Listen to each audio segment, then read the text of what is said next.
as the Premier of Queensland, Mr. Wayne Goss, and the head of Daikyo, Mr. Yokoyama, have gone through, met the drivers, presented them with their medals, and with the politeness that is uniquely Australian, the word please is added to the traditional command. And the first race of the IndyCar season is about to begin.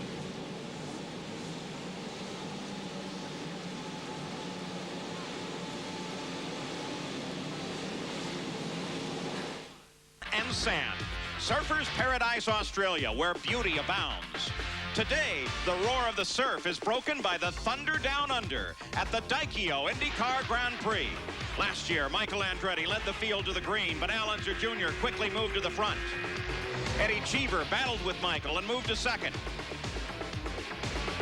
Then, flying into the chicane on the Esplanade, Little Al clipped the wall, crashing Eddie Cheever out with him. A late arriving Mario Andretti was also eliminated. Late in the race, the leader, Rick Mears, was blinded by the sun and ran down an escape road.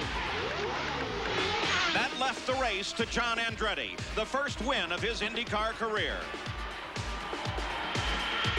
7 months later, at season end, John's cousin Michael was at the pinnacle with 8 race wins, taking the championship. But it's a new year, and the slate is clean. The dreams of winter for these great drivers are about to take form in the Daikyo IndyCar Grand Prix.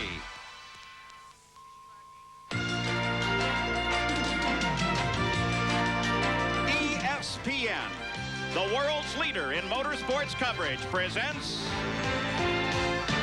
Speed World. Surfers is indeed a paradise on the western edge of the Pacific Ocean.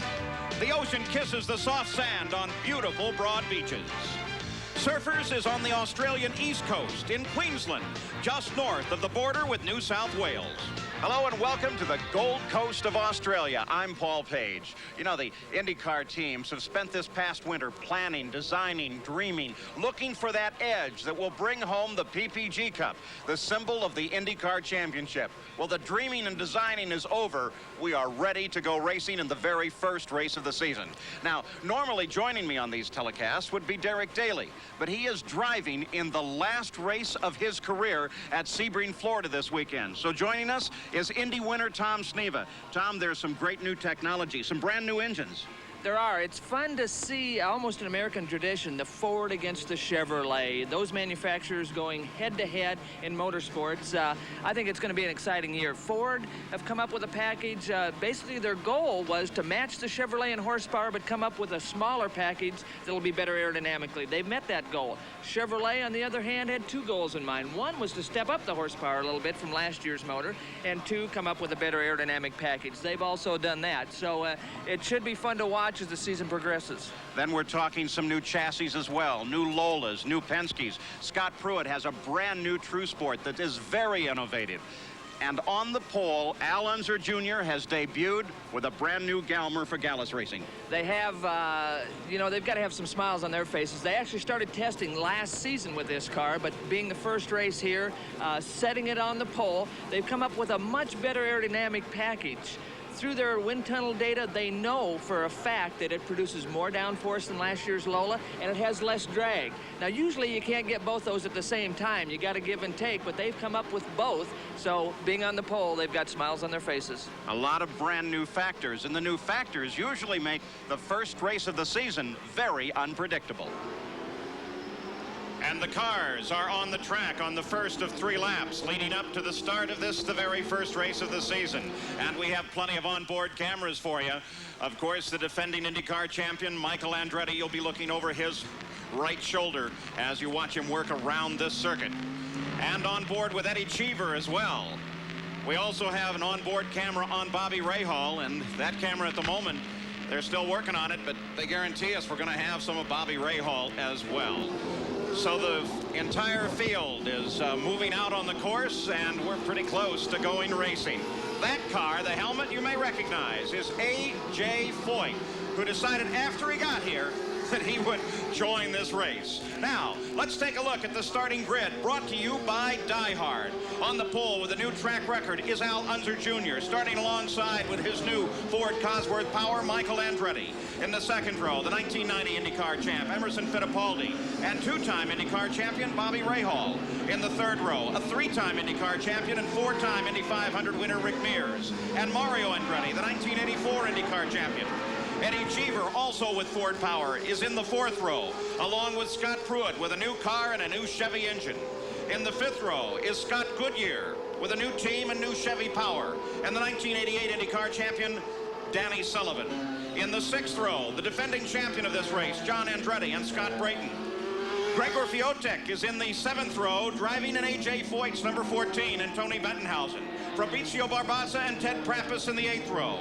In the ninth row, it's Jimmy Vasser and Eric Bachelard. The 10th row, the first Philippine to drive in an IndyCar race, Jove Marcello and Buddy Lazier. The 11th row, Ross Bentley and Nicola Morozzo and A.J. Foyt will start alone at the back of the field. Now let's go pit side. Here is Gary Gerald. And Paul, down here in the Gallus-Craco pit, a great air of anticipation. They're so excited because that new Galmer chassis is starting from the pole position. And amazingly, in his 10-year IndyCar career, this is only the third time that Al Unser Jr. has started from the pole. If there's a downside, they're concerned that they're down on horsepower to the new generation Chevy power plant that's utilized by the Penske team. And of course, the Ford Cosworth, back in IndyCar racing, driven by Michael and Mario Andretti. Michael alongside of Al in the front row. He was the fast man on the first day of qualifying. Electrical problems kept him from a good timed lap yesterday. But in the final practice just hours ago this morning, Michael Andretti was again the fastest. They're hoping to get Ford in victory lane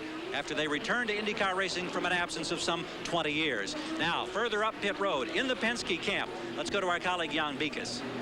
Well, Gary, on the front row, you do have a new chassis as well as a new engine. But on the second row, Emerson Fittipaldi has both an unproven chassis as well as an unproven engine. Here in the Penske pit, they're kind of rolling the dice. They're the only team that's come down here without a tested engine and without that tested chassis. Now, he's joined on the second row by Bobby Rahal. He has the more traditional Chevy Lola combination that we got used to winning so many races last season. It'll be interesting to see how this unfolds at the beginning of the race, whether it's the roll of the dice here or it's the tried and true equipment at Rahal Hogan Racing that produces the best results. So a season that holds so much in store for us. The first race of the season here at Surfers Paradise. And the cars continue to warm up on the circuit. And we expect a fantastic afternoon in the sun in Australia. Today's coverage of the Daikio IndyCar Grand Prix from the Gold Coast of Australia is brought to you on ESPN by Toyota Motorsports, where technology on a fast track is built into every Toyota. By Valvoline. People who know use Valvoline. And by Goodyear, #1 in tires.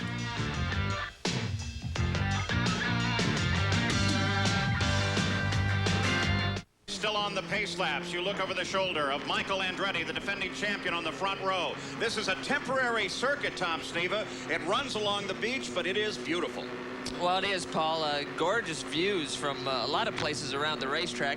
But basically, we're talking about two drag strips here with traffic cops down both sides. The traffic cops being, some people call them the chicanes. Now, there's been a lot of controversy and speculation on what they can do with the chicanes. Last year, we had trouble here.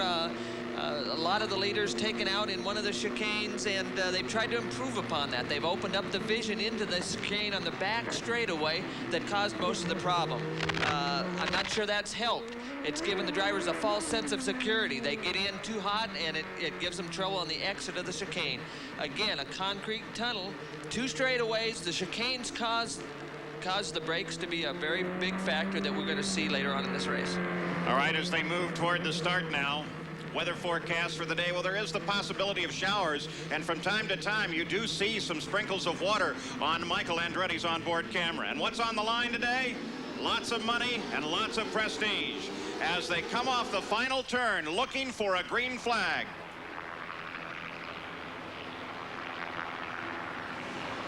And with Nick Fenoro, the starter, looking at the field as they come down, he gives them the green. And the 1992 IndyCar season is underway with a drag race. Michael Andretti leading Al Unser Jr. into the first corner. Rick Mears drops into the third place. The field safely through the first turns. Now Al Unser Jr. gives Michael some pursuit. That's Bobby Rahal in fourth, and Mario Andretti running in fifth. Nice clean start. Rick Mears is in sixth place.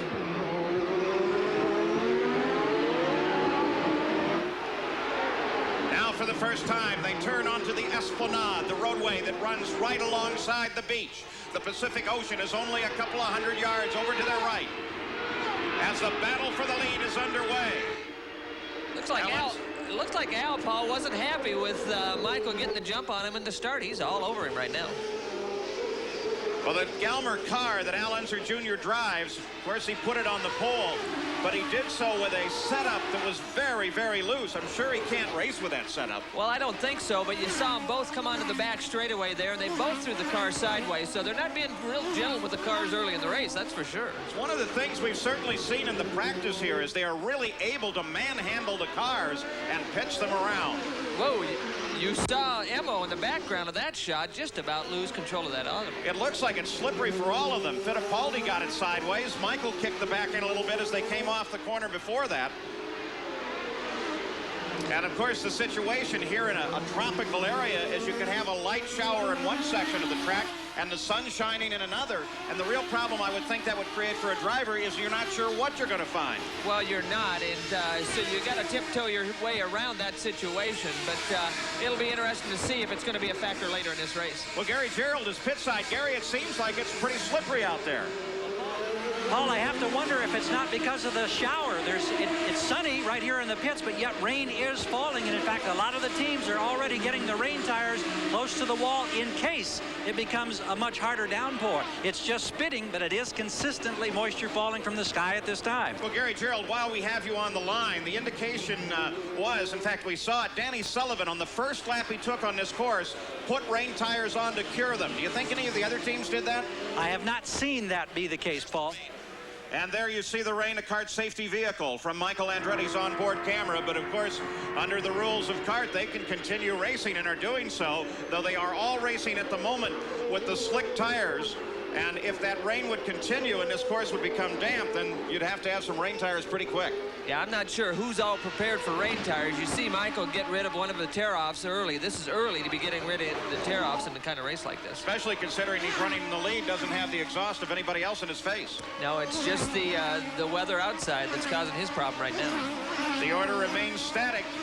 The rest of the field coming through and seem to have come into single file. The one car, that's Tony Bettenhausen, with a quick turn inside in that slippery section of the course, and he was nosed in against the wall. It was difficult to tell if he touched it. Let's go back to the pits. Here's Jan Vikas. Thank you, Paul. Tom has been talking about whether the teams are ready with rain tires or not. You can actually see the rain coming upon this wheel that we have ready. This is a brand new, also Goodyear ready radial for the first time this race. Most of the teams are ready. The Penske's are ready to go. Well, the rain tires are there. The rain is kind of here as Michael Andretti continues to lead the pole sitter, Al Unser Jr.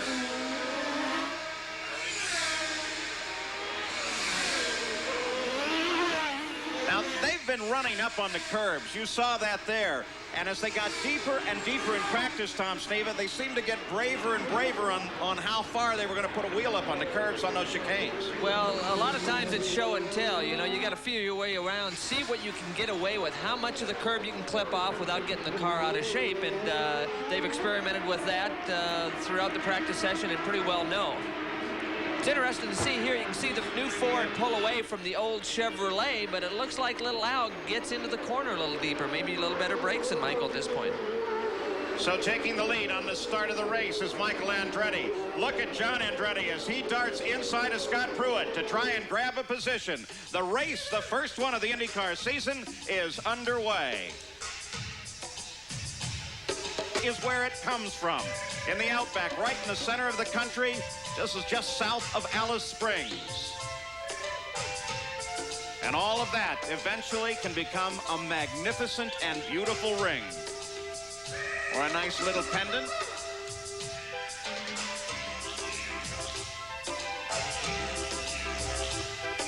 beautiful product of the outback of Australia. At Surfers Paradise with Al Unser Jr. trying to catch up to a very fast Michael Andretti with that new Ford Cosworth Power in last year's chassis. You think it's fast now? The team says, boy, once we get it in that new chassis, it's really going to be quick. Well, I know. I talked to Carl Haas, and he was ecstatic about that. They felt that the Ford was going to give an aerodynamic package that would be better. They haven't been able to utilize the aerodynamics that that smaller engine is going to give them. They're excited about the new car, and if they can keep even, Carl said, at this point in the season, they'll be smiling later on, they think. Get an idea there at how good a lead these two cars have been able to pull out. Look at the trail all the way back to the third-place car as Michael and Al Unser Jr. continue to fight. This is probably a prediction of what we are going to see throughout this IndyCar season. Safety crews, by the way, still on the course as they clear the car of Tony Bettenhausen's. There comes Fittipaldi through in third place. Fittipaldi with that brand new Chevrolet, they call it the Indy Chevy B engine. Again, it doesn't look like they're getting away from Emo too far, and Emo is probably conserving the brakes. I don't see Little Al doing that. Little Al's had to try to get into the corner harder to keep that gap close with Michael, so it'll be interesting to see if he's going to have brakes later in the race.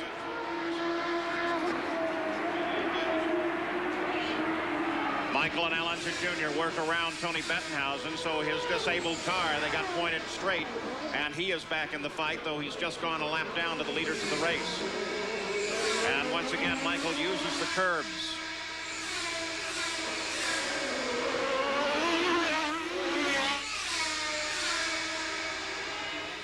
On board with Michael Andretti now. This will give us a good opportunity to take a look at this course here at Surfers Paradise. You can see a few raindrops from the in-car camera, but not serious enough to really affect him at this point. He makes a turn now onto the Esplanade. He just made a series of turns that took him off of the Pacific Highway that runs inland along the coast here. Coming up to top speed, about 170 miles an hour down the backstretch, a little faster on the front side. Through one of those chicanes, again back up to speed. Heading toward the chicane that caused most of the trouble last year during the race. Again, they tried to open the vision here. They get in a little harder, but on the exit, the wall is right there in their face. Snaps it down 2 gears, then up 2. Now a tight corner. This turns him back to the west. You can see some of those rain-laden clouds just off to the west over the Great Dividing Mountains here of Australia. And a turn onto the Pacific Highway, which will bring Michael alongside the pit area as you have completed a lap here on this beautiful circuit at Surfers Paradise. 6 laps are complete. Michael leads it, followed by Al Unser Jr., then Emerson Fittipaldi. Mario Andretti runs in 4th. Ray Hall is 5th. Rick Mears in 6th. Eddie Cheever runs in 7th place. The defending champion, John Andretti, in 8th. And Scott Pruitt is in 9th, followed by Danny Sullivan.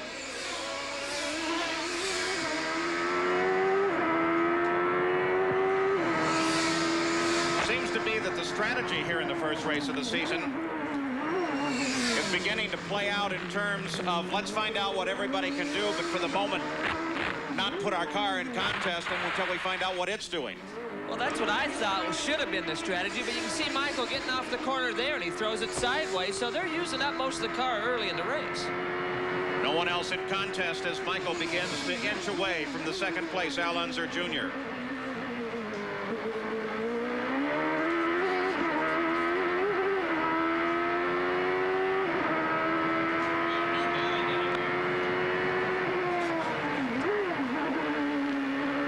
Andretti through the chicanes now. Very, very quick on the backside. Faster yet, 182 miles an hour down the front side of this course. And the people are jammed in the grandstands around this track here.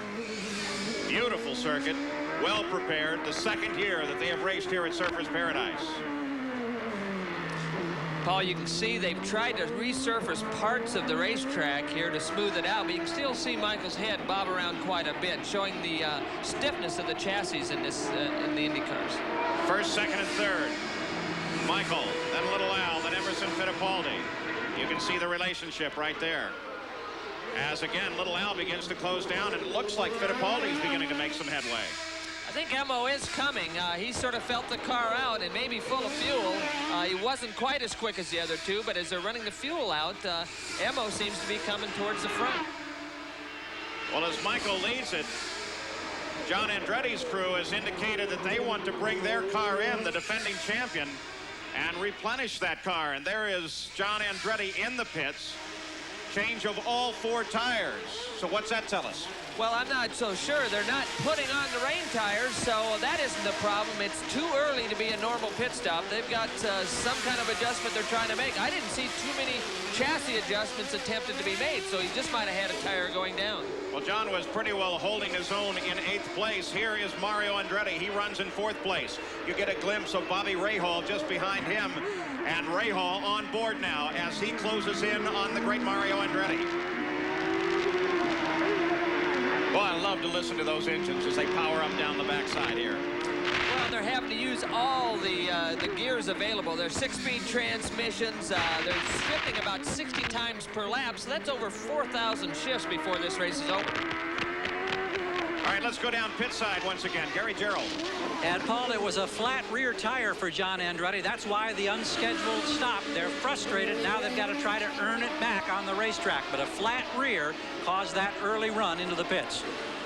Mario Andretti, he runs in 4th place. His son is at the top of the order, the defending IndyCar world champion, Michael Andretti. While his cousin, John Andretti, was running 8th, had to drop into the pits, change tires, and is back into the fight, but he has fallen well back in the order.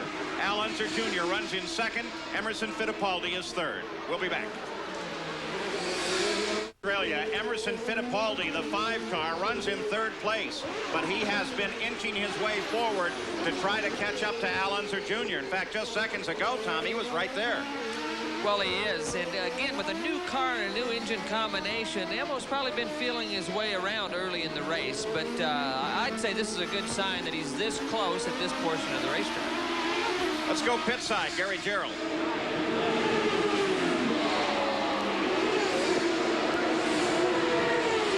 Well, we thought we had a report coming up from Gary Gerould. We'll try to establish contact with him as we continue to watch Emerson Fittipaldi in his battle to close on Al Unser Jr. The leader of the race is Michael Andretti.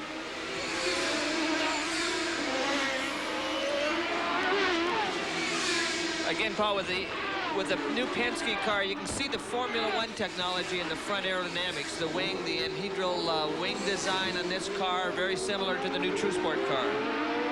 And they tell us that a wing very similar to this will soon be on Al Unser Jr.'s car as well. As they continue to work, Alan Mertens keeps drawing new components for that car.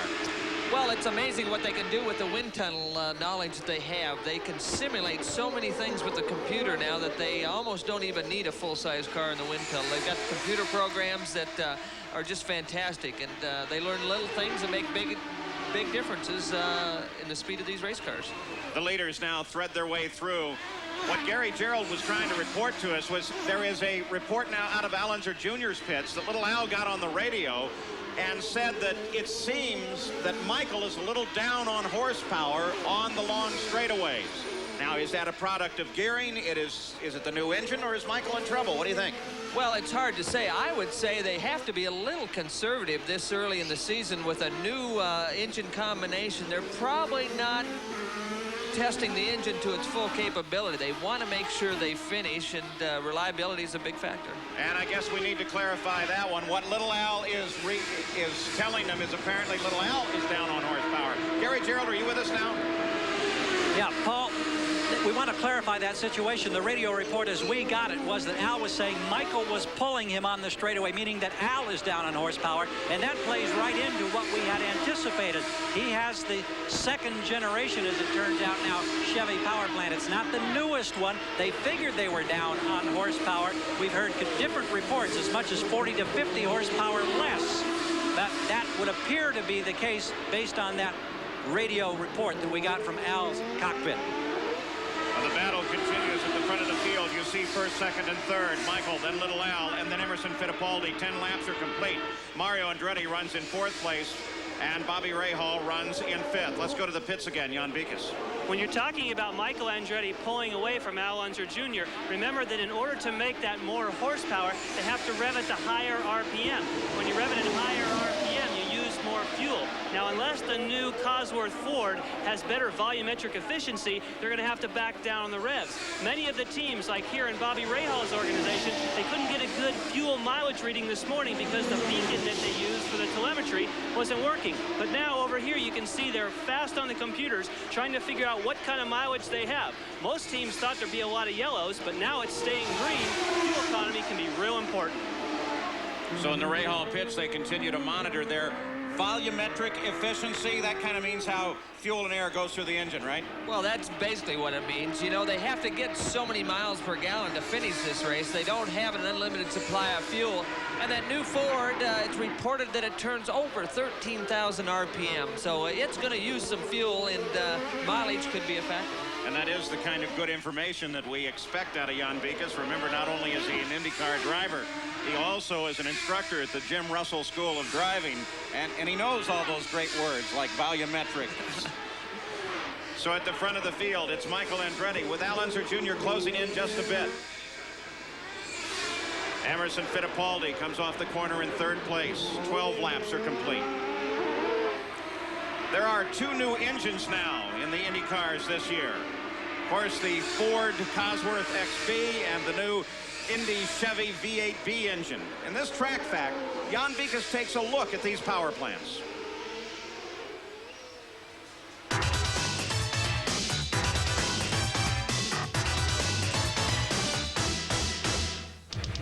The dominant engine in IndyCar racing over the past 2.5 seasons has been the Chevrolet. This is the Chevy Indy V8, known as the A engine. Now, aerodynamics has become more and more important, so there now is a Chevy Indy V8B. It has been resized, it's much shorter, and it has also been reworked on the inside to give higher RPM and also to develop more power. Ford's challenger to the IndyCar circuit is the all-new Ford Cosworth XB. It has been completely redesigned from the ground up with emphasis on a small package for aerodynamics. It's smaller down here in the base. It's also smaller in the plenum area above the top. It is also 5 inches narrower than its predecessor, the Cosworth DFS. Now, we have part of this covered up because there's many secrets that can't be revealed, but we do know it's reworked underneath the cam covers to turn more RPM and produce more power.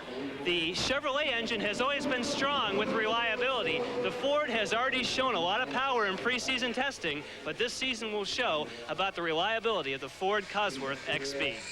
And of course, that's not an exaggeration. There are guys that stand around with cameras ready to take any shot of any component at any time to try to figure out why somebody else is faster. Well, Michael Andretti is still leading it, chased by Al Unser Jr., Emerson Fittipaldi, Mario Andretti, and then Bobby Rahal. Car, Rick Mears, car number 4. Take a look at the wings, Tom Sneva. He's got some problems. Yeah, you know, it looked like Rick dropped back the same lap that John Andretti came into the pit. So it's very likely that those two got together, loosened the wing, and finally a piece of the wing has completely left that vehicle.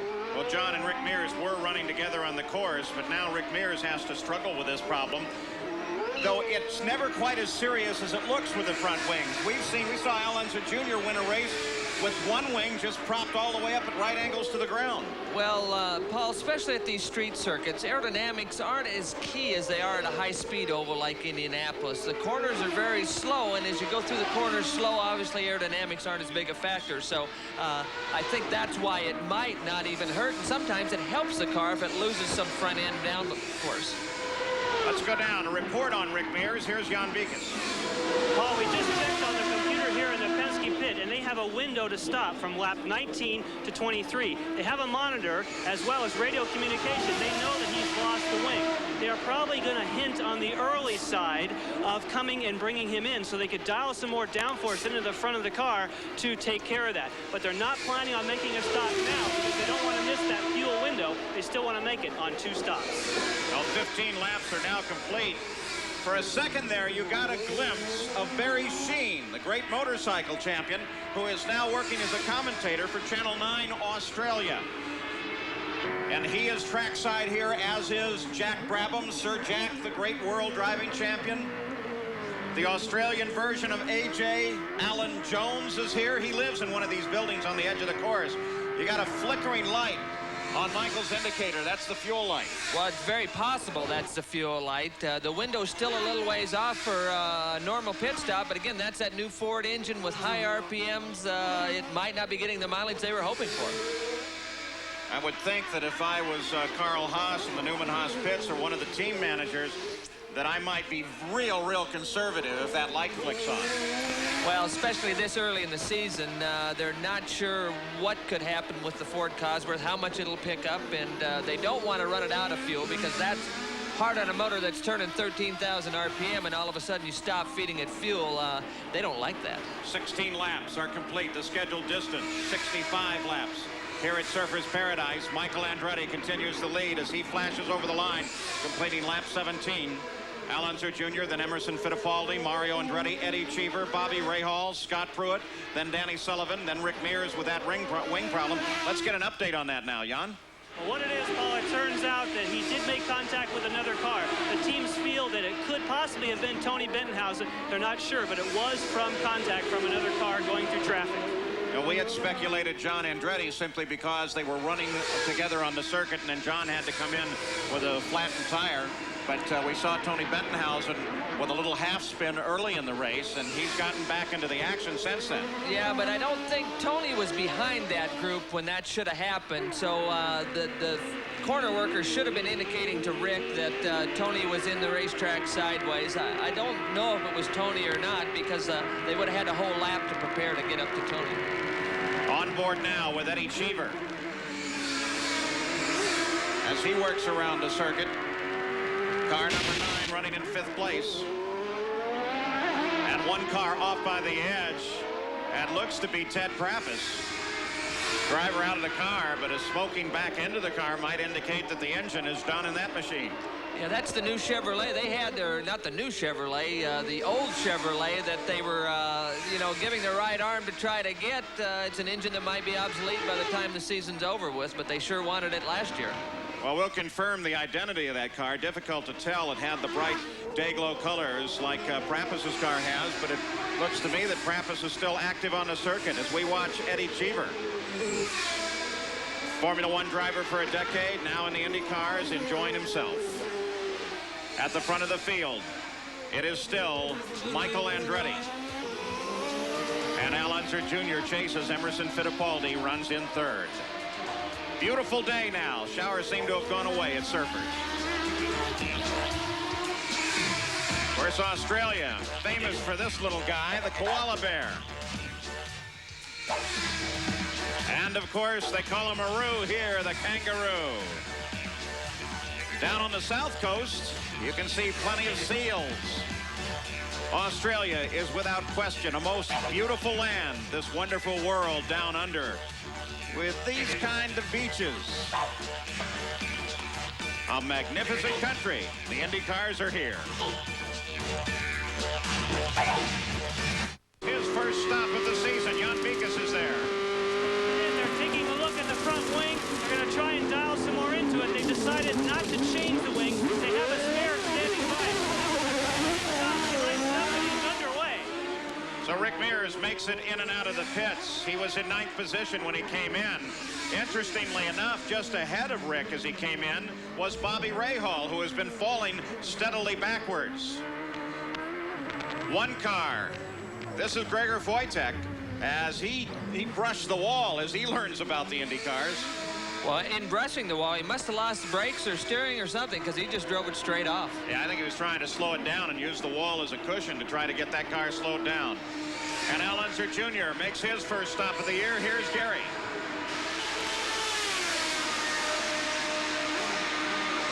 appearing to be routine as we watch them from the near side of the pit wall, from the rear of the car, flipping the throttle off the jacks, waiting to get a full complement of fuel. Now he's ready to get out of here. Excellent stop. Let's go with Jan Beekes. As he makes his way down here, Emerson Fittipaldi just come off the jacks. He's away a little longer stop than what they had with Rick Mears. Also, no changes on either Penske car. So both of the Penske cars have been in and out of the pits. The second place car, Al Unser Jr., has been in and out. This car remains out on the circuit. It is, of course, the leader of the race, Michael Andretti. How far can they stretch the fuel on board with that new Cosworth XP engine, the Ford Cosworth? This is Scott Pruitt in for what appears to be routine service.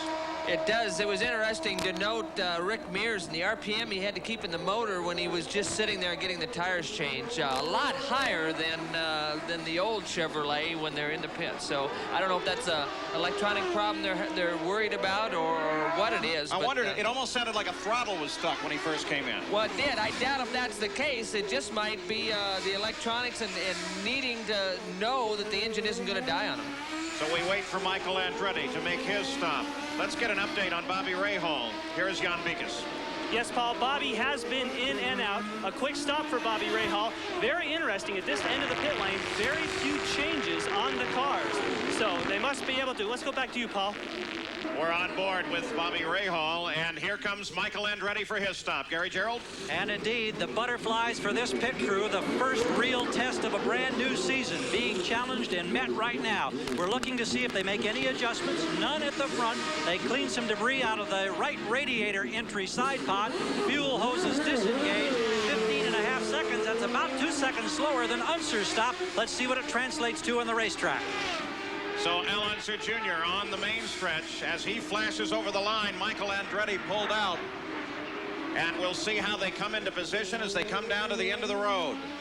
As one of the Penske cars, Fittipaldi, comes back into the pits, that would be an unscheduled stop. Paul, on Michael's stop, you notice they had the tires changed quite a while before they got all the fuel in the car. Now, that either means that the fuel, the tank was emptier, or it just wasn't taking on fuel quite as quick as it should have been. By the way, those folks keeping track of A.J. Foyt, who indeed did start this race in the number 17 car. It belongs to Derek Walker as we see Eddie Cheever in for a stop. And Foyt has pulled the car off and retired from the race. But boy, Tom, it was a great moment to see A.J. Foyt out there, especially with A.J. Watson as his chief mechanic. Well, that was a combination that A.J. had long ago in his career. I wouldn't be surprised if we see A.J. back into his own pit now and helping Foytek out get through the rest of this race. I'm sure he will. Let's go down pit side again and Gary Gerould. Paul, Mario Andretti made his stop, and it was much longer than they would have wanted. They had a problem because they changed the wicker bill, that little wing or strip of metal on the top of the rear wing, and they had a problem getting it released and back in. Paul? Well, Eddie Cheever started to pull away, and then the car faltered. Now they've pulled the machine back, and they're trying to restart it. But, Tom, it's taken a long time. Yeah, they've got some kind of problem. It looks like it might be gearbox related, but this is not good for Eddie. This is going to make a long day for him. And you can see from the onboard camera, they're reaching down into the cockpit, readjusting the gear shift. Also, we mentioned Emerson Fittipaldi in the pits. Here's Jan Beekes with an update on that story. Paul, the reason that Emerson Fittipaldi came in was because he ran over his air hose. What happened was during that first stop, he clipped the air hose and by kart regulations has to come in for a stop and go. So it was an in and out for Emerson Fittipaldi. At the front of the field, it is still Michael Andretti being chased by Al Unser Jr. And you can see the relationship after the pit stops. Those cars still remain exactly as they were. So what small advantage may have been gained by the crew in the Gallus organization, Michael Andretti still is out in front, though little Al is just a little bit closer. Yeah, he's definitely closed up some, and now you can see they're getting into traffic, and this place with traffic could be a real problem for one or both of the race drivers.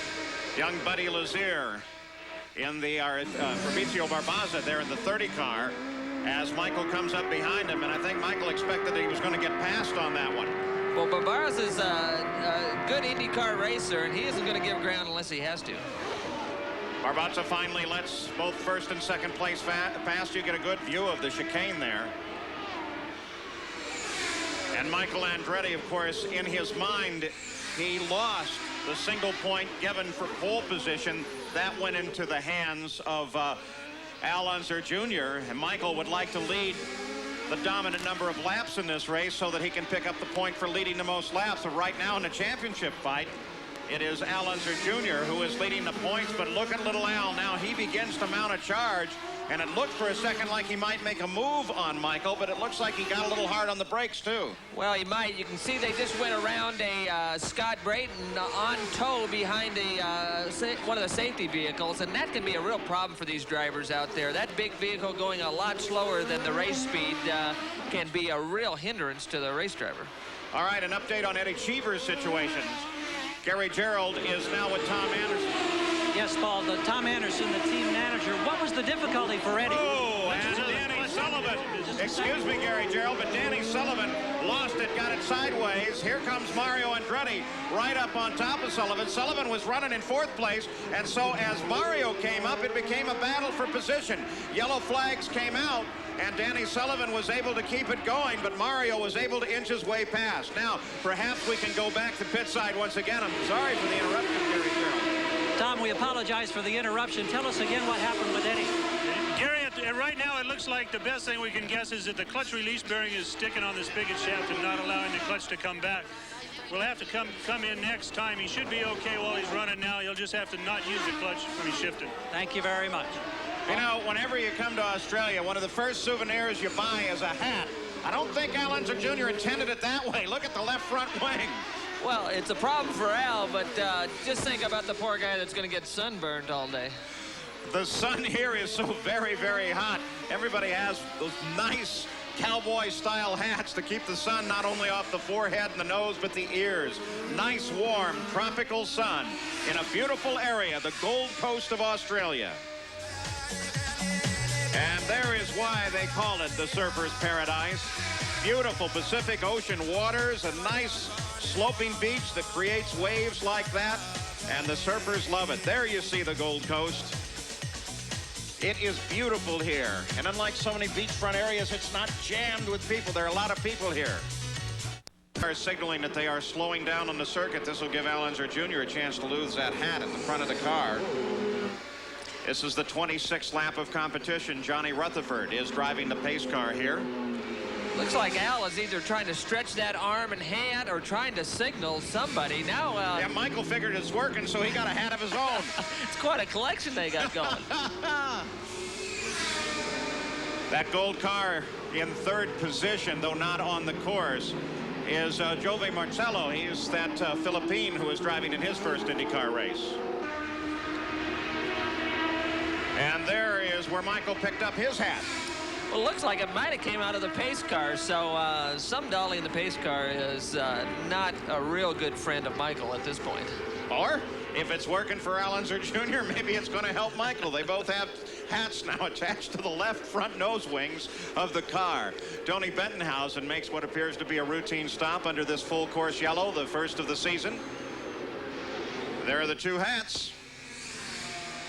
Looks like the one on Michael's car was autographed by his dad, Mario, somewhere along the line.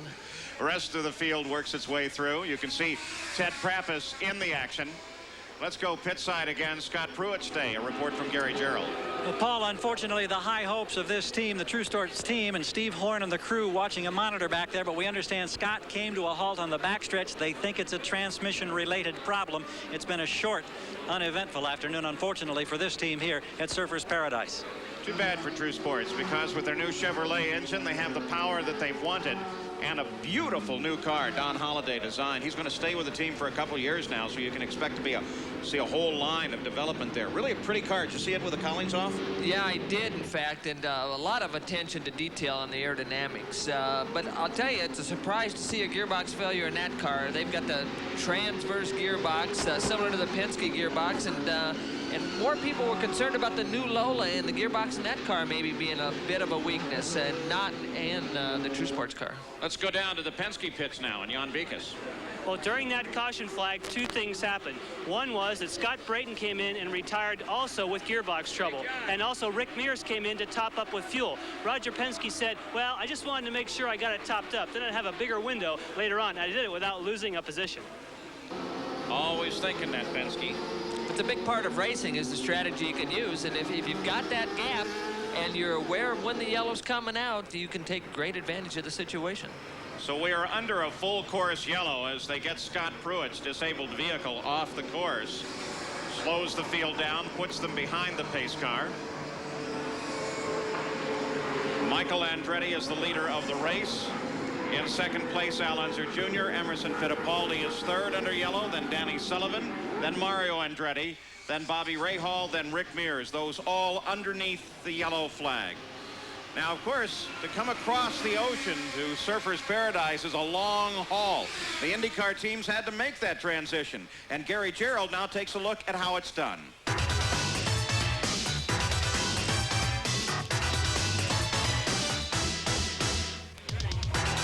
At first glance, the setup here in the pits at Surfers Paradise is not unlike that of any other stop on the IndyCar circuit. You find your fueling rig over here, you've got the scoring stand over here, and a variety of spare parts and pieces. But on the opposite side of the pit wall, right back here in the garage area, it's a different story. It's kind of a bare bones operation because, keep in mind, this is the one spot where the teams can't drive their big rig transporters to the race site. The Australian race organizers pay each driver or team to bring 2 cars, 2 spare engines, 5 sets of wheels, the fueling rig, and then 6,000 pounds of tools and spare parts. If you think you're going to need more than that to be race ready, then you've got to pay the additional freight. If you've had engine problems or if you've damaged your car on the racetrack, you find mechanics back in here sharing tools. And of course, they don't have the regular machining equipment that they have on board their transporters to fabricate parts. But all in all, they've done a great job of getting this equipment race ready for a season opener nearly 10,000 miles away from home. They say so. A lap before coming back to green. The course is clear, not only of Scott Pruitt's car, but Gregor Wojtek, his A.J. Foyt owned machine, had to be cleared from the course. Here's the schedule for the Indy cars for this 1992 season. You may notice that the Meadowlands does not appear in this schedule. And the reason is because next year we'll be able to properly say from Gasoline Alley to Broadway, because they will be racing on the island of Manhattan in New York City. So that race will disappear for this year. Loudon, New Jersey, a nice new race for us this year. Of course, the next 2 races at Long Beach and at Phoenix, leading up to the Indianapolis 500. Then Detroit, then Portland. That new race at Loudon. That's in New England, not New Jersey. Did I say New Jersey? Yes, you did.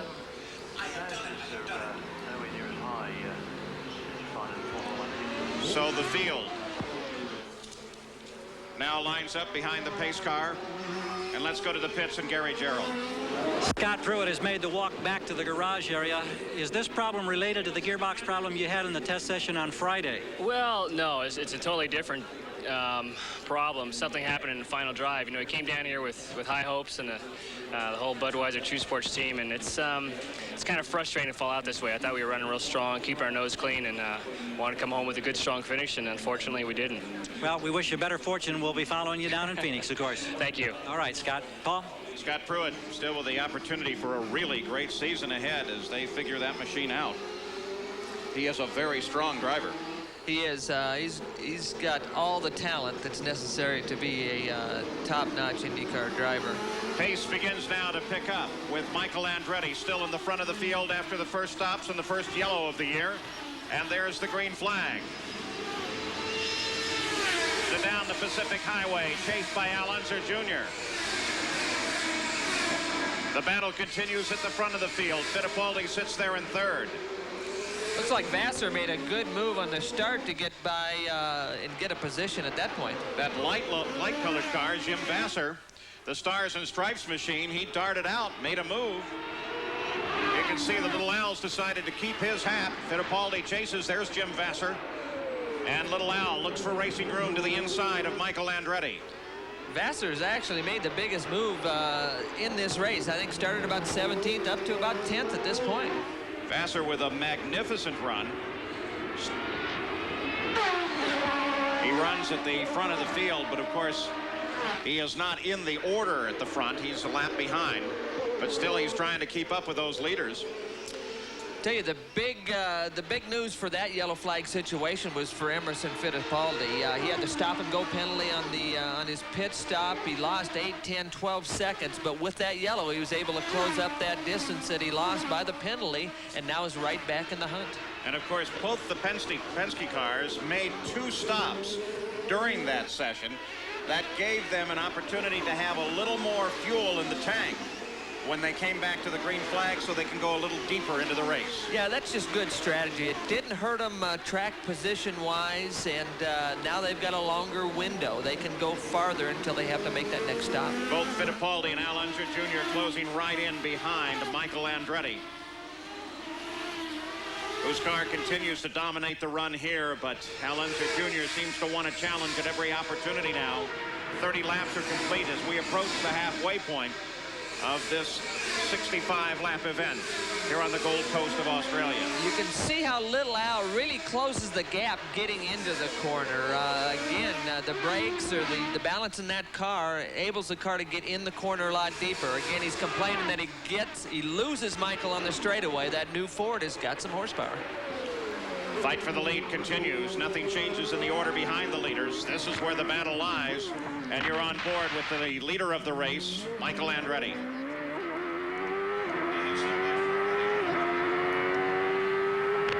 Again, down the Esplanade, the Pacific Ocean, just off to the side of the race course here.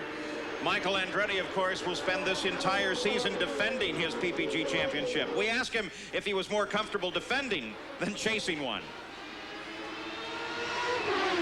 For sure, the one I'm in now. You know, I think having that first one under your belt just feels nice, and now we're just going to go out and have some fun and try to do it again. You know, I think again, this Ford program is good for the whole team, because we're going in to try to defend our championship with something new and something different, and I think that spark of newness has helped keeping the spark that we had last year going. Michael Andretti, the last driver, by the way, to win with anything other than a Chevrolet engine. That was a Cosworth about 6 years ago. Yeah, since then the Chevrolet's taken over. The engine, the Chevrolet A engine, is the one everybody wanted. Now more of the teams are getting them, and it could be obsolete by the time this season's over. Up to top speed on the pit straight at Pacific Highway, over 180 miles an hour.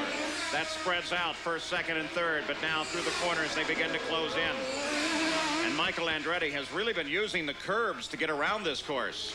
As you notice, most all the drivers have been using a lot of the curbing around the racetrack. It doesn't really matter what position they're running in. It's these top 3, though, that were able to pull away from Mario and 4 or 5 cars back in the field. It looks as though they're doing the same thing in this green light segment. Let's go pit side once again, Jan Beekes.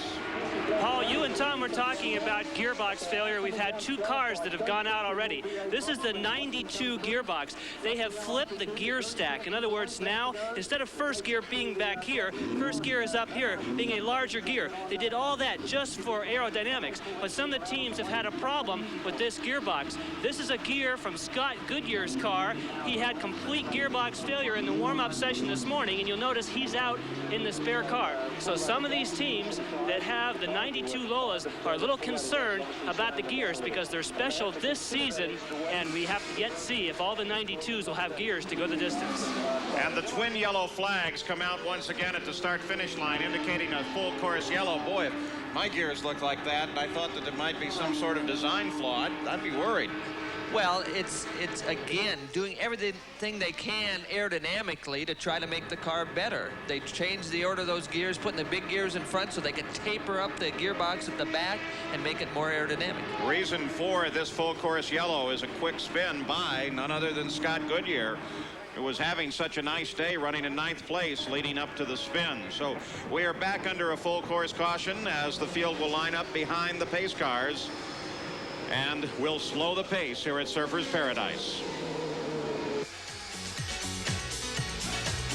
Oh, shade of the Flintstones out in the outback. The miners, the opal miners, live in caves underground.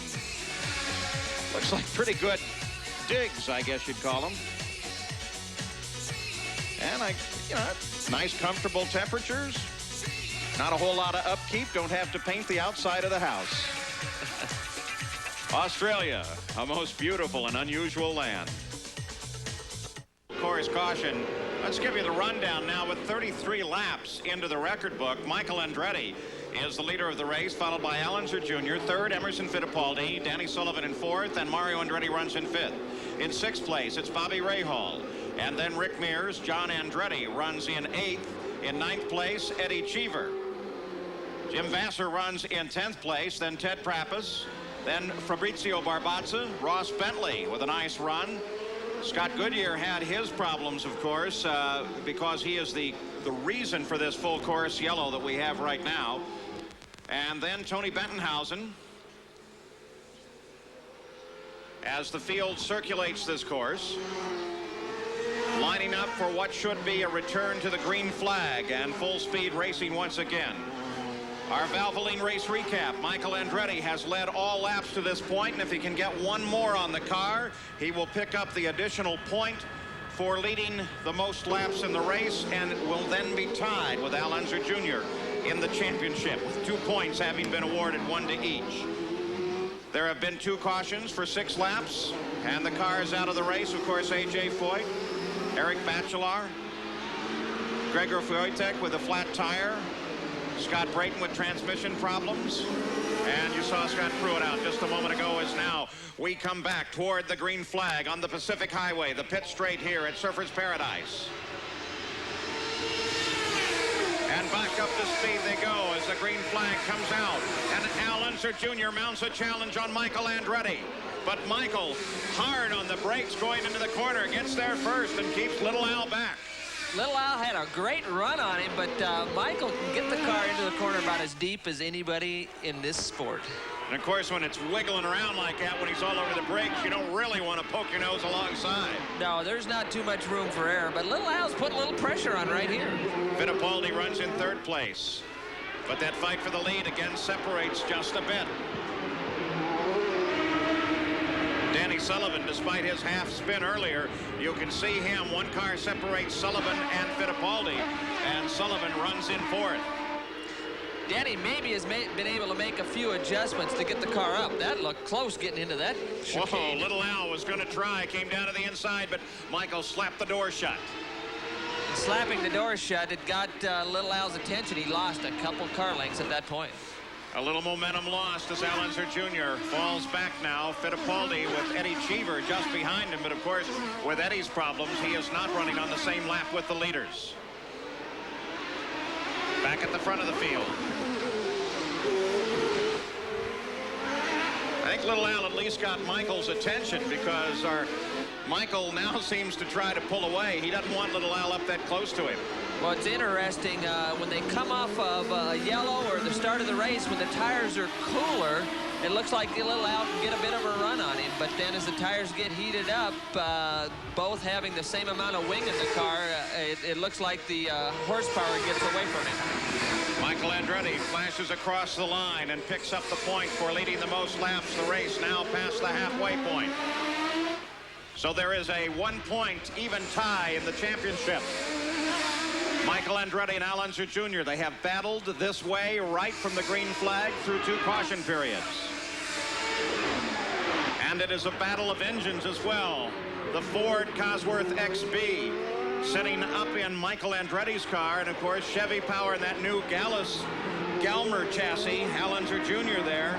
Little Al started on the pole, but Michael jumped the lead right off the bat. Let's go pit side and Gary Gerould.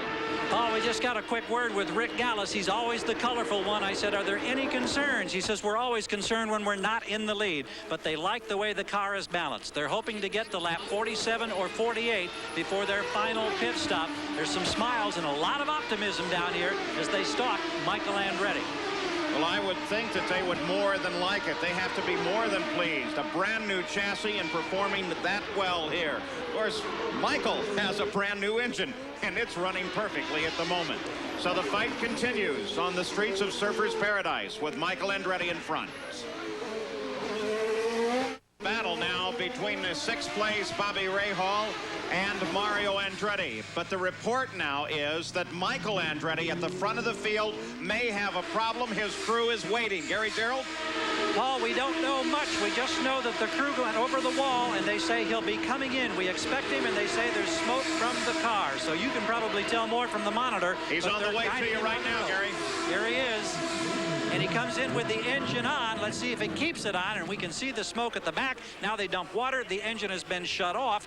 This does not look good for Michael Andretti. Al Unser Jr. picks up the lead. That's exactly what everybody was worried about, Tom. It really is. You could see Michael shaking his head, a little bit disgusted. But again, a new engine performed very well, but not for long enough. Carried him for 41 laps of the run, but still not something to be too disappointed about. It, after all, put him in front of the field for a dominant portion of the race. Yeah, I don't think they can be disappointed.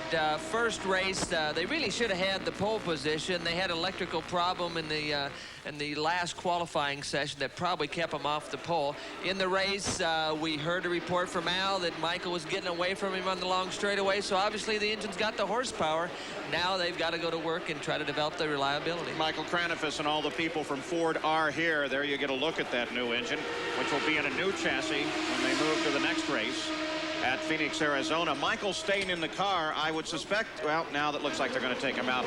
I was going to say that maybe they'll try to put the car back out so that they can find out anything new if they can get that engine going again. Let's go to Gary Gerould once again. And Paul, as we see Michael now get out of the cockpit of the car where the crew tells us it's a broken header that turns out to be the terminal problem. The day is done for the defending IndyCar champion. We'll try to get a word with him in just a few moments. So the header not really, it's part of the exhaust system, not really part of the engine. Well, if that's the case, you know how PR is for these engine manufacturers. You know, a lot of times it's a transmission, a header, or whatever. If it is, in fact, a header, that's not a big, serious problem. But the fact remains is that Michael Andretti's out of the race. You're not suggesting that occasionally they would put a new spin on what may be wrong, would you? Well, you know, you just never know out there. You never did that.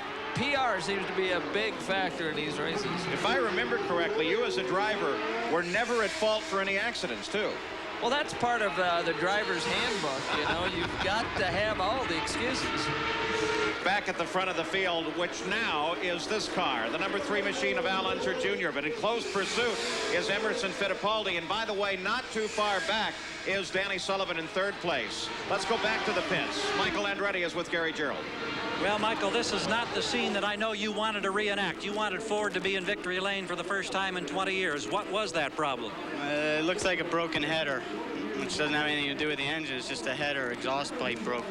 Tell us about how the day was going as you were trying to protect that lead. Getting better and better. I think at the beginning I was struggling a little bit, but as the track got better, my car seemed to adapt to it very well, and in the end there, we were just starting to pull away about a second a lap on out.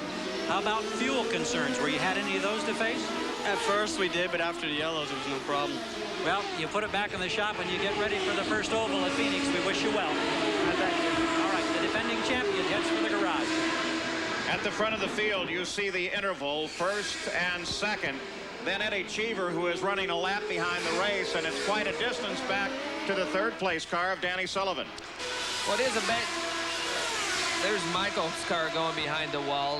Eddie Cheever is a lap down, but that was because he had a problem in the pits, and it looks like he's hanging on to the top 2 guys at this point. So if it weren't for the problem in the pit, Cheever would be a serious factor in this race. He runs in 8th place, despite the fact that he is a lap behind the leader. But now we have a battle of Chevrolets. In this car, the number 3 of Al Unser Jr., you have the old-style Chevrolet, the one that has been dominant for so long, and the new, what they're calling the B model, for want of a better word. The public relations people there might have something that they could do, but they call it the B, and that sits in Emerson Fittipaldi's car, currently in 2nd place. Then, if there is a hope for Ford, well, Eddie Cheever and Mario Andretti still have them, and you're seeing the Ford perform very well in Cheever's car, despite the fact he's a lap back. Well, you see Eddie coming, in fact. He's pulled up on Emo quite substantially, and it looks like he's about ready to try him. Good view from a helicopter over the course. Boy, you talk about luxury apartments, by the way, too, Tom. I think we'll just buy one of these. If you've got a couple $100,000. Well, they call it surfer's paradise, but I don't think you have to be a surfer to think that you're in paradise in this area. You can see dark clouds lying just off the shore, and the wind has picked up substantially here. Let's go down pit side again, Jan Vikas. Well, we're standing by waiting for the arrival of Emerson Fittipaldi. They're now waving the sign. Here he comes.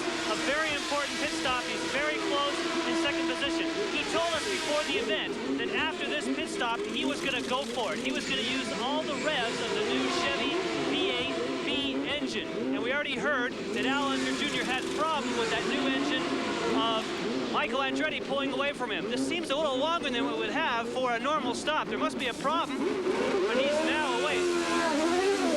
Very long stop for Emerson Fittipaldi for this late in the race.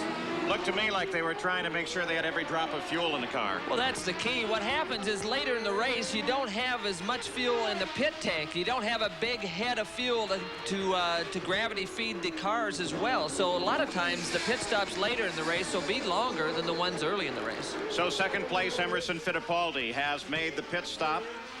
The early leader of the race led for more than halfway. Michael Andretti has fallen by the wayside with a broken header. And Al Unser Jr. inherits the lead, but he is yet to make his second, what should be his final stop of the day. You also see Eddie Cheever there in close pursuit. Again, two different powers, but Eddie Cheever is a lap behind the race. And the man actually in contest right now with Al Unser Jr. would be Danny Sullivan. Tell you, I don't know if you noticed Emerson coming into the pits. We had a great shot of it. It didn't look like he lifted until he got about halfway down the pit straight. You know, you don't want to be casually walking across the pit when these guys come towards you. No, he was on the fly when he came in here. So Fittipaldi in and out. We would expect a stop from sixth place Rick Mears as well, though the Penske camp with their two cars play two entirely different scenarios in some races, and I would suspect this would be one of them, so they can find out as much information as they can. So at the front of the field, it is still Al Unser Jr. in his new Galmer car. Danny Sullivan moves to second. Mario Andretti comes up to third. Bobby Rahal is fourth, and Fittipaldi came out in fifth place. Well, at the concession stands here at the track at Surfers, in the midst of a nice little battle between Mario Andretti and Bobby Rahal. Mario is currently in third place. Rahal runs in fourth. You see Mario just ahead on the road in front of him, and Rahal has been sitting up on the back end of Mario a couple of times during the past few laps. Al Unser Jr. is still the leader of the race. Danny Sullivan runs in second, though at the moment, there's Rahal's pit as they wait for Bobby Rahal to stop. He's due any time now. So is Al Unser Jr. and Danny Sullivan. And so the race itself, Tom Sneva, will go over to the hands of the pit crews. Well, I think it will, and I'm hoping what's happened. Rahal was right on Mario, but Rahal's crew might have wired him or radioed to him to let him know that Michael had lost that motor. So give Mario some room. You don't need to pressure him now. It could be that Mario won't be around at the end of this race, and so they might be trying to give him a little bit of a cushion. And there you see Rick Mears now closing up behind Rahal, and that is a fight for position as well. As Rahal came off the pace a little bit, Rick Mears closed in. So did John Andretti, the defending champion. And so now it becomes a fight for fourth place. And look at that. Rahal slowed down greatly. He is definitely off the pace. Sounded like the engine shut down as both Mears and John Andretti come past and pick up positions. Yeah, it's obvious Rahal's not slowing down because of pit orders. He's got some kind of problem. It's either low on fuel or some kind of engine problem. This would have been the one team that we thought would have made it through the race. Gary Gerald. Al Unser Jr. waves off the drink. They're not going to make any chassis changes. It's fresh rubber. They hope this is the last stop, but with threatening skies, the rain tires are here at the wall as well. It is, of course, the regular tire that goes on. He continues to flip the throttle to get all the fuel. This is not a quick stop, Paul. They're still waiting. I can't see it. May be a problem on the right rear.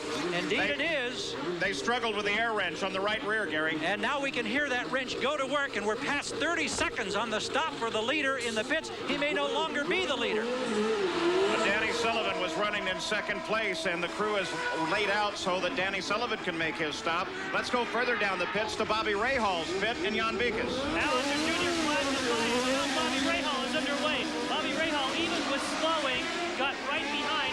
We had Al Unser Jr. go by, and Bobby Rahal ducked right in behind. Look at the difference difference in time that was spent here in the pits. And remember, it was Jim Prescott that came from Gallus that's now right here in the Rahal Hogan Racing that made that quick stop.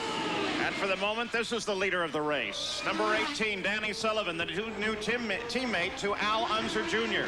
Again, this is a new Galmer chassis. Yeah, it is the Galmer chassis, both at the front. It's surprising to see an air wrench problem in Little Al's pit early in the season. They've got all winter to go through the equipment. You'd think the equipment would be top-notch, first class, and in great shape for the first race of the season. The other side of that, of course, is that they are a little rusty. Now, some of the teams actually will practice pit stops throughout the winter. I think Gallus is one of them. Well, Gallus is one that does sort of an inter-squad competition. They try to keep the competition among the teams, and as Sullivan comes into the pits. And here is Danny Sullivan coming in for his stop, Gary. Brings Sullivan right on the mark. This has been the surprise story. Sullivan had a crash on Friday that left him with a very sore left hip and back. Now he's down off the jacks and trying to get all the fuel in. He pulls away. This is much more like a regular Indy stop at 14 seconds. And Danny Sullivan roars away, and this man picks up the lead of the race. It is none other than Mario Andretti. What an incredible day it would become if he could pick up the lead and win it. He has the lead now on the 48th lap of 65 laps, the scheduled distance here. Mario Andretti, again the new engine, the Ford Cosworth XB. The problem on Michael's car was not an engine. Little weld, I think, probably broke in the exhaust system. But Mario now has the lead of the race, but he has yet to make his second and final stop. Well, he's going to be stopping shortly. The new Cosworth, with the horsepower and the RPM that we were concerned about for fuel mileage, doesn't seem to be a real factor because the Fords are beginning a good distance between pit stops. So Mario Andretti, and you can see he runs all alone. He is well out in front of the second place car, which at the moment is Rick Mears out of the Penske organization. So Mario, how far can they carry that engine? They've done extensive testing. They know a great deal about what its fuel capability is, but they have never seen it when it has been racing solidly with somebody, and those conditions always change things a bit. Well, that's what gives these teams with the big budgets the real big advantage. They're able to do the testing and development that they need to do in the off season, and you just can't beat testing. The more you do, the stronger you become as a team. Mario Andretti, they had the tires laid out for him, but they pulled them back. Gary? Indeed, Paul, they're going to go for fuel only. It's been 3.5 years since Mario's won an IndyCar race. They're pulling out all the stops. They want to see the man behind car number 2's wheel get the victory lane. They wait for the fueling. They're off 14.5 seconds. And Mario Andretti roars back into the fight. It wasn't fuel only. If you notice, they put a little bit of right front wing in that car, so you must have had a little understeer, and they're trying to correct that to make it a little bit quicker in the last segment. And Rick Mears tries to make it to the pits, but he overshoots. Now he's going to try to find reverse. He gets it, backs out of the runoff road, and Roger Penske's watching this on television, and Rick's going to hate that. Well, it's just, you know, small mistakes leading to big problems, and Rick just tried to get in a little bit too hot, locked up the front end, and slid through the runoff area. And so with Rick Mears and his problems, the lead of the race falls to John Andretti, but he has yet to make a stop. Very much shades of last year when you consider that Rick Mears had the lead, ran off an escape road. John picked up the lead. Let's go to Jan Bikas.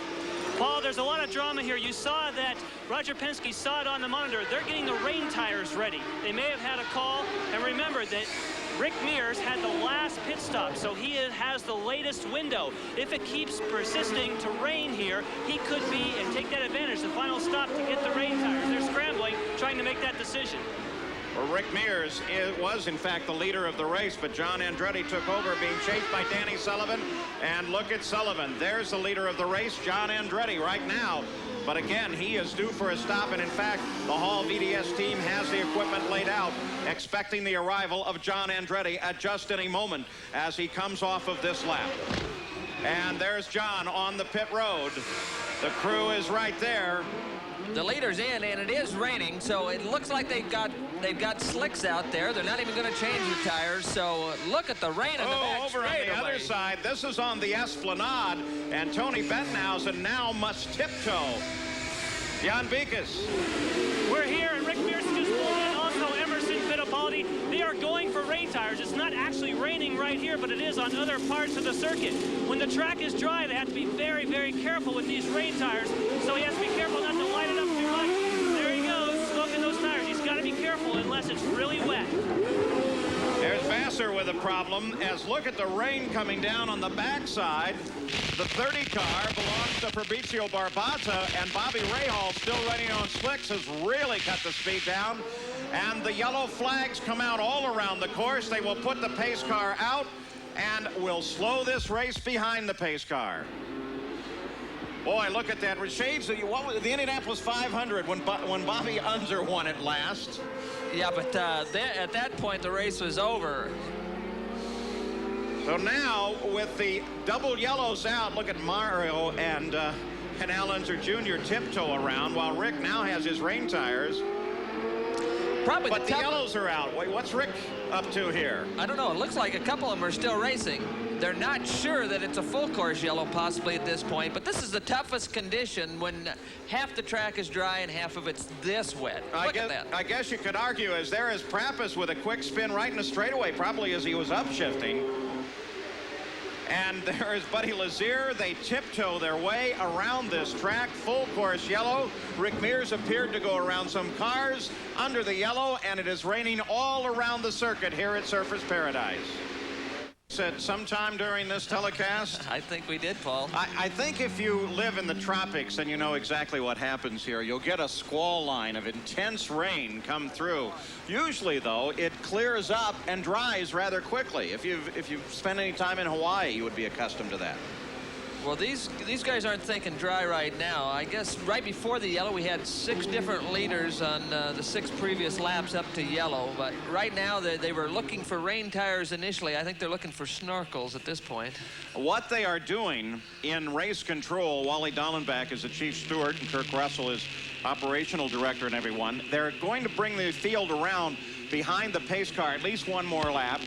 Rick Mears is in the lead of the race. Al Unser Jr. is second. Sullivan is third. Mario Andretti is fourth. Emerson Fittipaldi is fifth. They're going to discuss this rain, which, by the way, has let up somewhat on the front stretch here, but still is fairly heavy through most of the course, though the wind, to some degree, has died down. And behind us, off to the west of the track, where the weather is coming from right now, the skies have begun to clear. So they'll make a decision as whether or not to stop this race or keep it under yellow, anticipating that they can get a green flag and go back to racing at any moment. There you see the surf coming in, and you see the sky clearing a little bit off to the right, which is the west. Let's go to the pits and Gary Gerald. Good race. Well, Rick Gallis is maybe the smartest of the owners because he was one of the first to find an umbrella, and who would have thought we'd need it today? What's the strategy now when you get ready to go green? You think you've got your drivers, Al in second and Danny in third. Well, it just worked out perfect for us under the way it was thrown.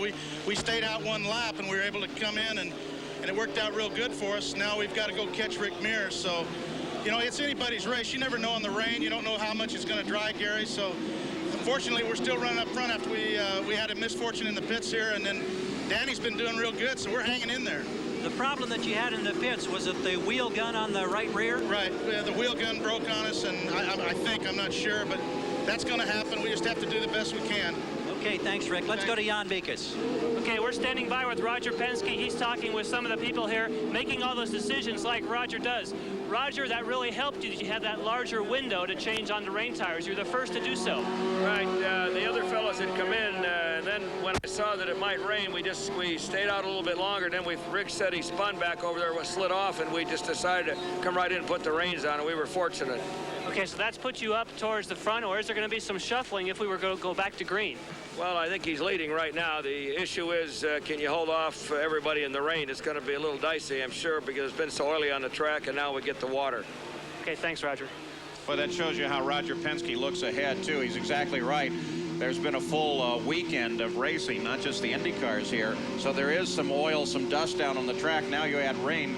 That could be very slick. There's the order with Rick Mears at the top of the field. Al Unser Jr. and Danny Sullivan, the teammates, lie in second and third. Mario Andretti is fourth. Will we go back to racing? I think so. We'll be back in a minute. Nice Australia. Rick Mears leads the field back to what should be a green flag. Johnny Rutherford has already picked up the pace of the pace car. Now, as you look at this and look at the field, you will notice that Al Unser Jr. has been moved back to 4th place. That was with his agreement as they realized that there was a pass that did in fact take place under the yellow there. He has dropped back. There are 2 cars a lap behind, actually 3 now, between Rick Mears and the 2nd place car, that blue and white machine of Danny Sullivan. There comes Rick. Bettenhausen, Cheever, there is Danny Sullivan, and he is followed immediately by Al Unser Jr., Emerson Fittipaldi, and Bobby Rahal. So 2 challenges here for Rick Mears. Part of the course is partially dry. Part of it is very wet. The green flag comes out, and we are in a sprint race to the finish under most strange conditions. Rick got a tremendous jump on the field. This will help him with such few laps left in the race, Paul. And Danny Sullivan in 2nd place tries to carve up through the field, gets around Bettenhausen, and hopes that he can now mount a challenge against the leader of the race, Rick Mears. As they went by, it was 7 laps to go. You can see the track starting to dry up exceptionally quick. It might be a factor whether the rain tires are going to last even the 7 laps that are left in this race. Perfectly dry in this section of the track. That's eating away at those rain tires. Here comes Danny Sullivan with Al Unser Jr. in 3rd place, just behind. They're trying to close in as best they can. 1 car separates them and the leader, Rick Mears, as he tiptoes off the corner. But they are very definitely within striking distance. What's going to happen now, you might be able to catch the guy in front of you, but you're going to have to get offline to make the pass. Offline's going to be wetter, more slippery, so it's going to give the advantage to the leader at this point. Different conditions, different sections of the course. There's Danny Sullivan, the 18 car, running in 2nd, and he, in fact, is closing in on Eddie Cheever. But look at the back end of that car twitch. Well, Danny's got the leg in it, no question about it. To try to catch the leader, he's got to jump the car sideways. That's going to be hard on those rain tires. Rick Mears for Penske at the front of the field, and then right behind the 2 Rick Gallas cars, teammates Danny Sullivan and Al Unser Jr. Roger Penske keeps a close track of his car, as little Al is actually challenging his teammate in a battle for 2nd. Well, he gave him a good run at it. What would be a little disappointing to Gallas is if the 2 teammates would happen to take each other out here this late in the race. But they're both after the win, and there's no rules or regulations. It's who can get there the quickest. And would that happen, Mario Andretti is sitting in 4th place, and he would move up into 2nd. Look at little Al, a different line off of the corner as he searches for traction. Yeah, exceptionally different lines getting off. Little Al's trying anything he can, but to get offline, he's in the wetter area, but he's got to run it, Danny, here. Boy, he takes a strong run, locks the brakes up going down into the corner, and makes the pass. Boy, you talk about daring. Yeah, that's a good effort. You know, you just don't know if it's going to stop or not. You got to be so gentle with the brake pedal. If you just lock a tire up for an instant, it gets the car to sliding, and you just can't get it back when it's wet. I would bet, because both pit crews could see the start of that, they just closed their eyes and then ran over for the TV to see who came out on top. Well, I'm not sure Al didn't have his eyes closed right here. Good move. You can see the vision for Al wasn't very good as he pulled out from behind. But he gets back. He gets back into the dry area pretty quick, and that might have saved him.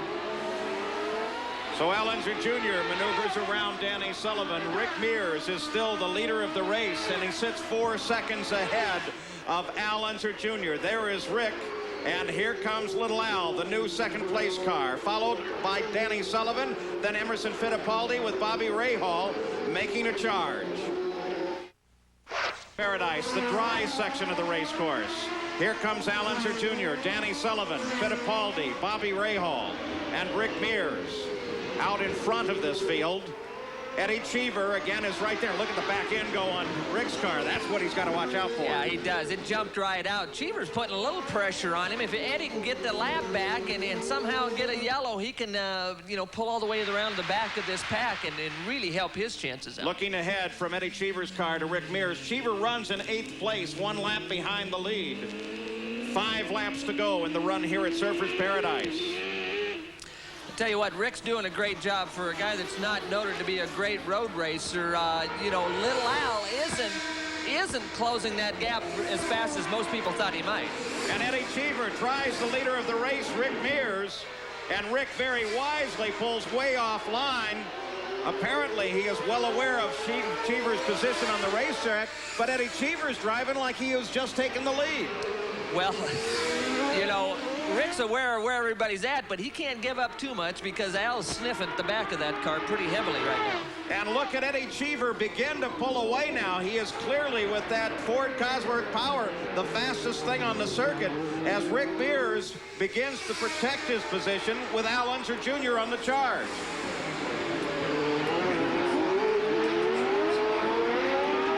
You can see they're looking for the dry spots on the racetrack now, trying to save the softer rain tires. The rain tires are a lot softer compound. They need the wetness to keep them cool, because as they get hot, they go away a lot quicker. A challenge beginning to develop for the lead of the race. Rick Mears now trying to close on Eddie Cheever, and Al Unser Jr. closing on Rick Mears. We're talking two different engines here with different power ranges. Could that slow Rick Mears down? Well, I'm not sure if it could. Rick having the newer Chevrolet motor with a little more horsepower, they might have the electronics and the softer motor in Al's car, the little less horsepower that he complained about earlier, might be an advantage in the wet. Rick Mears still runs in front. Al Unser Jr. just behind continues his challenge. And now Emerson Fittipaldi is closing up behind little Al as Emerson Fittipaldi assumes third place. Well, and Danny Sullivan fades. Yeah, Emo is all over Al right now, and Al's just about got the gap shut up on Rick. So, you know, we're going to have a barn burner here, Paul. So the Penske cars now straddle second place car as Shelley Unser keeps track of her husband, little Al. He rides in second place. I can give you audio. And the fight closes up even more. Look at Fittipaldi as he comes up right behind Al Unser Jr. That's Bobby Rahal that rides in fourth place just behind Fittipaldi, the new black and gold livery on Rahal's new team. Rick stretches it out a little as Fittipaldi mounts a challenge on Al Unser Jr. He's alongside. Can he hold the line? He does. The Penske cars run first and second. That's a great move by Emo. Again, he got a little run off the corner and was able to outbrake him getting into the corner, and just a good move by that Penske car. Now, with Emerson Fittipaldi up to protect the position, Rick Mears lights it up and goes around Eddie Cheever as Roger Penske keeps an eye on both of his cars on the circuit. Rick is probably one of the greatest drivers at pulling out a little bit extra late in the race. The adrenaline flow has got to be controlled, and Rick is one of the great ones at controlling that adrenaline flow, especially late in the race. There are 3 laps to go, and this is the first race of the season. And Rick Mears and Emerson Fittipaldi, the teammates, are leading it here and now. That's Bobby Rahal as he chases Al Unser Jr. Penske cars 1 and 2. You can see Rick, he's jumping all over the throttle. He's got it by the neck right now. So Rick Mears out in front. Fittipaldi closes. Rahal now closes down on the back end of Al Unser Jr. First 4 positions all fighting here at Surfers. Emerson Fittipaldi has now cleared Eddie Cheever. And the Penske cars run first and second. Al Unser Jr. is third, but if he is to make any challenge at all with 2 laps to go, he's going to have to move around Eddie Cheever. But here's the question, Tom Sneva. Some of the course is wet. Some of it is very dry. They are on rain tires. Those dry sections really have to be eating at those tires. Well, they certainly do. And what we're seeing is Emo was a little bit quicker than Rick when it was dry out earlier in the race. And as the track's drying, Emo is closing the gap. So we're getting closer to a dry track situation. Emo's car was a little better early in the race, and it looks like it still is. The word teammates only vaguely applies now because Roger Penske has them both turned loose. And Rick Mears will have to hold off a challenge from his own teammate. It's a situation I suspect the 2 of them love. Well, here comes Emo on the inside. Oh, he locks it up. Grab the line, locked him up, gets in ahead of Rick Mears. Fittipaldi has the lead, but can he hold on to it? Rick Mears is right there and challenging again. A great move by Emo. They both had to lock him up a couple times to try to get those maneuvers handled. And I don't think Rick Mears is going to think that's the end of it. But Fittipaldi, who has in the past been brilliant in the rain, proves to be that way again as he gets around Rick Mears, really using a wet and dry section of the course to accomplish it. So Fittipaldi in front for the first time today with Mears chasing. The only question now is, did Emo have to use the tires up a little too severely to go from 10 or 20 car lengths back to get the lead? That'll be the question. Maybe Rick's tires are going to last just that little bit longer. And Fittipaldi comes off the course, cuts across one of the chicane gravel pits, maintains the lead.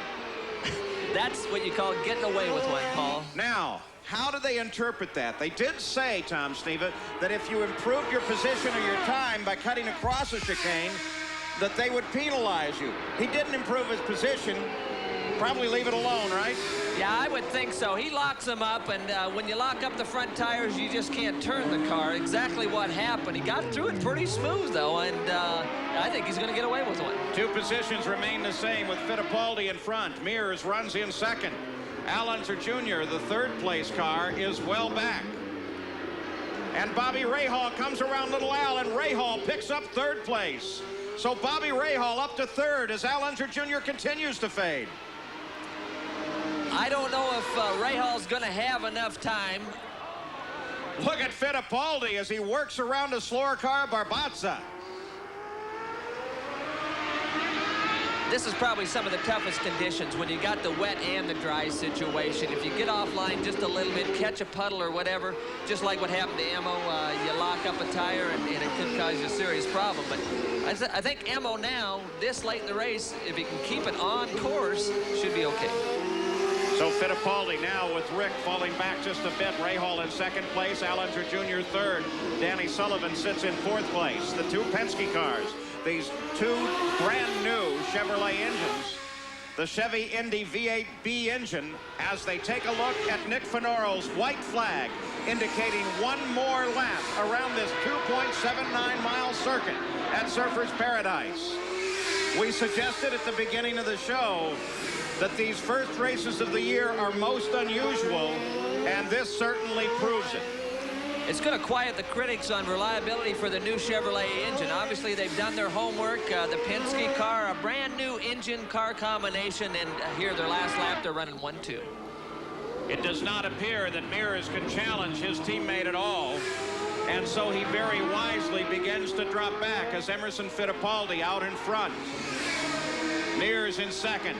Rahal now closing just a little bit on Mears, but not close enough to cause any damage on this last lap. There's the interval back to Rahal. You just got a glimpse of it. Fittipaldi gestured around by Ross Bentley, who points Fittipaldi to the inside. On this, the final lap of the race. Boy, those are little kind of help you really need in traffic late in the race for a guy to see you coming and give you enough room to get by without causing any trouble. Ross Bentley out of Vancouver, Canada, certainly saw the leader coming and waved him to the inside of the course. So number 5, Emerson Fittipaldi, completing now his final lap. Only hoping that that new engine and these rain tires hold up through the end of this race. Look at Fittipaldi. He's been sitting back in the order through most of the day. And here, after a rain shower in the closing laps, Fittipaldi is able to surge forward, pick up the lead of the race, and drives on to the first win of the 1992 season. The final turn complete, and Emerson Fittipaldi now sees the twin checkered flags, and Emerson Fittipaldi has won. As Rick Mears screams across the line in second place, it's 1-2 for the Penske team. Emerson Fittipaldi has taken the win, driving for Roger Penske. Let's go to Gary Gerould. Well, Emerson is out of the car, Paul. Emerson, what a way to come into the season. A 1-2 Penske Marlboro finish with a brand new power plant. This is a great moment. Well, Gary, I'm very pleased. We had a very exciting race. In the beginning, I was chasing Michael, Junior. Then I lost a lot of ground when I have to come in for wet. And on the rain, the car was beautiful. I was able to catch all the positions, and I'm very pleased for the Marlboro team, Penske, for Ricky Mears, myself. I mean, the whole team. Brand new cars, new engine, and with a win, the best thing can happen to us. Tell us about that movement where you broke through the chicane there when Rick was challenging you in the last 2 laps. Well, when I took the lead, I think I lost the reference point of braking, and I come by myself. And I locked the wheels, and I was going to try to turn. I said, no, it's better go straight. And and it was a close call, but you know, in the wet sometimes you have to take a risk to go quick. And I understand you did get a chance to test in the rain down at Firebird in Phoenix. Yeah, we had a good test on the wet, and unfortunately we could not change the wet setup because on the pit stop it's so short, we could adjust the car for the wet. But, you know, driving myself, I was happy. Indeed he is. Paul? Emerson Fittipaldi now has the lead in the championship fight, picking up 20 points for first place. And the Penske organization finishes 1-2. Now Jan Beekes is with team owner Roger Penske. Roger, in those last few laps, when you saw both your team cars dicing it out, how'd that make you feel? Well, I felt good that they were running 1-2, but I didn't want them to end up both maybe in trouble. Of course, I've told the drivers at the end of the race it's man for man, and certainly when Emil got inside Rick, Rick gave him a little bit of room, but the big important thing was we were pulling away from the rest of the field, and I guess we had a little rain test out in Phoenix 2 weeks ago that paid off. Congratulations, both your brand new cars won too. Well, to see the Marlboro team up front, you know, we haven't done that for a long time in the first race, so we're real happy. I think it's a real credit to the new engine. The Chevy engine ran all day long. We had our problems during the week, but it kind of all came together today. Thanks, Roger. Thank you. So Roger Penske first and second. Bobby Rahal finishes third with his new team here at Surfers Paradise. And what was a most unusual day. We'll be back in a moment. Today's coverage of the first race of the 1992 IndyCar season, the Daikyo IndyCar Grand Prix from Surfers Paradise, Australia, has been brought to you by Ford and your Ford dealer. Have you driven a Ford lately? By Quaker State, the Big Q is one tough motor oil. And by Budweiser, the king of beers, who reminds you that friends know when to say when. Well, the final results here at Surfers Paradise are parallel to what the points are, with Fittipaldi winning it, followed by Rick Mears, Bobby Rahal, Al Unser Jr., Danny Sullivan, John Andretti, and Mario Andretti side by side in 6th and 7th. Then Eddie Cheever, Scott Goodyear, Ted Prappis. As we go now through the rest of this finishing field, the first race of the season has in fact come to an end, Tom Sneva. What has? Emo's point, he chased everybody all day. His reference point for braking was other cars. He finally got the lead late in the race. He had no reference point. Almost made him cause a mistake to shoot the chicane, but he got away with it. And a new engine at the front of the field with a new Chevy engine. Now, race fans, don't forget, Mexico City is the site of round number 2 in the Formula One circuit, 2.7 miles long. Nigel Mansell won the first race of the season in the Grand Prix of South Africa. Now he and his teammate at Williams, Ricardo Patrese, are ready to lead the field down. We'll have coverage here Sunday at midnight Eastern Time on ESPN. So the first race of the 1992 IndyCar season is complete. By the way, congratulations to our colleague Derek Daly, who has finished second behind Fangio at the 12 Hours of Sebring.